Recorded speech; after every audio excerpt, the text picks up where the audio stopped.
if you are building a list, if you're assembling traffic that you own, you start to see greater and greater leverage as time goes on.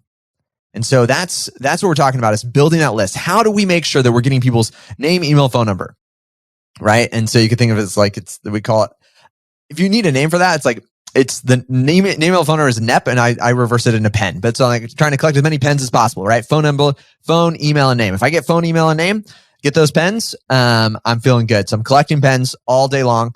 And so what does it look like to do that? The first thing that's foundational here is that you need a place to assemble it, right? I don't know if you think the pen analogy, right? I remember in school, I don't know if you were cool like me. I was a total nerd, but I had those, what were they called? They were just little like pouches that you just put pens into. I don't know if it's called a pen pouch or I forget the name of it. Like a Trapper Keeper, or they were pen pouches. Yeah, it's all like. They were pen pouches is what they were. I don't know, like what an interesting market, but it's just like, because I needed to have all the different colors, plus I needed to have highlighters. Man, I remember going into like middle school and high school, and you felt like I need to have a red pen and a blue pen and a green pen and a black pen and 5 black pens and then number 2 pencils, right? All of that, you assembled. You needed a place to gather it, because it's nonsense to say, it's just not that.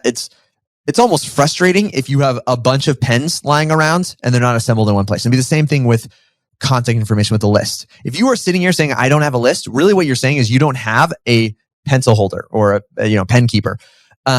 Because you could go to your email account and you could probably find in their signatures, a lot of them have their phone numbers, and you obviously have their email and probably their name. They're there. They're just not organized. And so if you're standing here and say, I have no list whatsoever, Matt, how do I get started? I would say, all you need is a pencil holder. I think that's what we called it. Actually, we called it a pencil holder, but you need a pencil holder. You need somewhere to assemble all of these phone numbers, emails, and names.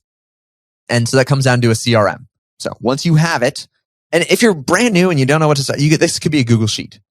Putting it into a Google Sheet will serve you. You can import it into many other places. But so let's go start foundationally. You need a Google Sheet and you put the names, emails, and phone numbers. If you are like, this is frustrating, you can actually delegate this to a VA. Remember the first time I made this shift?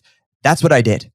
I said, dear VA, here is access to my email. That seems scary, but it doesn't have to be. You got to, like, at some point, just get over it. Get over yourself. You're not that special. People don't care that much. And you say, go through literally all of my emails. And I just want you gathering names, emails, and phone numbers. Names, emails, and phone numbers. Because if you believe that the most valuable thing you can do for your business is have traffic you own, you got to make that shift. And that's what it did for me. I literally brought a VA into my email. And I remember she went through and put it onto a Google Sheet. So now if someone asked me, how big's your list? I could answer. Even if it was like 150, like I had a list. And, it's like I had a way where I could even have a starting point to go into a tool and to now, do something with this list. And so step 1, assemble, gather, get your pencil holder, put all those pens in one place so you can access it. And that's a CRM or a Google Sheet. The second thing that I'd be thinking about is, and you just start reaching out. This is easier said than done. Once I've got it in one place, now it's like, what do I say to them? It's just like this. It's publishing. So let me give you a quick story. I am a little bit evangelical. I just naturally am that way, in the sense of, if I have good news, I want to tell people about it. I feel like I love that. I remember when I went to college, if people didn't have a Gmail account, I was sitting down with them and getting them to sign up for a Gmail account, because I was like, you can't be friends with me if you use Hotmail. Like, you have to have Gmail. Let me show you. It's a world of difference. It's literally night and day. And that's what I did. I probably personally responsible for probably 100 people signing up for a free Gmail account. I got nothing out of it, but I'm just that way. So for me, the idea of sharing cool things, very easy. Over the last 3 months, I got to meet cool folks, and we met someone at a live event we were doing, and they showed me this thing. It was cool. It was awesome software. I was like, this is actually really, really cool. So he gave me a free account, and he just gave me here's your link. He basically said, hey, I've made you an affiliate. Here's your link. If you want to tell people about it, here's your link. Go for it. And at the end of the year, I was doing a recap email. I was like, I just want to share cool things. And there were some things that I had, only shared with a small group of folks. And I was like, you know what? Let's finish off the year. I'm just going to tell people some cool stuff, just to whatever. That's just who I am. I like to share cool things. So I shared 3 cool things that I had previously, it'd been recurring. I was doing a little bit of consulting with folks, and I kept on recommending these same things. May as well just tell my whole list about this. So of the 3, One of them was my affiliate link.